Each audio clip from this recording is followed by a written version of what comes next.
এতে সবচেয়ে লজ্জাজনক বিষয়গুলি একটা হচ্ছে, ছেলেদের ছোটবেলা থেকে না আগলে রাখা। আগলে রাখাটাই স্বাভাবিক, কিন্তু এত শাসন, এত নিয়ন্ত্রণ, কিন্তু বিয়ের পরেও তারা না পরকীয়াতে জড়িয়ে পড়ছে। কারণটা কি জানেন?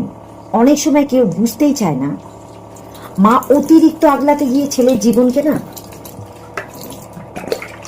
ছেলের জীবনের বউকে যেন আলাদা করে দেয়।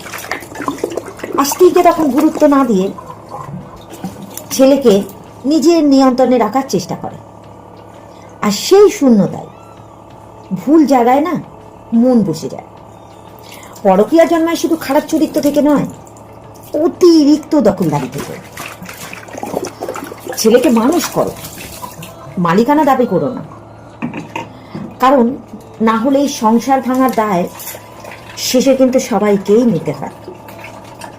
এই জন্য করছি, আগলে রাখো ছেলেকে, কিন্তু বিয়ে হয়ে গেলে সেই ছেলেকে বইয়ের কাছেই থাকতে দাও। দখলদারি করো, মা হয়তো দখলদারি অবশ্যই করবে, কিন্তু এই দখলদারিটাই ছেলের জীবনটা যে তিকন প্রেম যেটাকে বলে হয়ে যায়, তখনই মানুষের ডিভোর্স, ভুল বোঝাবুঝি হয়, মানুষ কাছাকাছি থেকে দেখবেন দূরে সরে যায়। আগলে রাখো, কিন্তু বিয়ের পর নাই, তাহলে কিন্তু ছেলের জীবনটা পুরোপুরি নষ্ট হয়ে যাবে। আমি সবের ক্ষেত্রে বলছি না। এরকম আমি এক বান্ধবীর সাথে কথা বললাম, তার মনের কষ্টগুলো যখন বলছে শুনলাম, আমার এই কথাগুলোও কিন্তু মনে হয়েছে। কিন্তু বাস্তবে অনেক কিছু আমি সামনাসামনি দেখেছি, সেটার থেকেও কিন্তু অভিজ্ঞতা থেকে বললাম।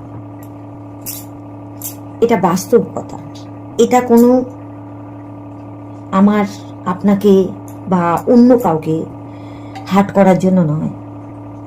একটু বুঝুন, ছেলেদের লাস্ট জীবনে না এরকম অবস্থা হলে কেউ দেখার থাকে না, তখন জীবনটা না ভবঘুরে হয়ে যায়। অনেক ছেলে ভালো, আবার অনেক ছেলে কিন্তু সেরকম ভাবে চলে না। আমি সেই সব ছেলের ক্ষেত্রে বলছি। অনেক ছেলে যে সংসারটাকে ঠিক মতো আগলে রেখেছে, এরকম অনেক ছেলেকে আমি দেখেছি। একটু দেখুন, পরিবারদের বলছি।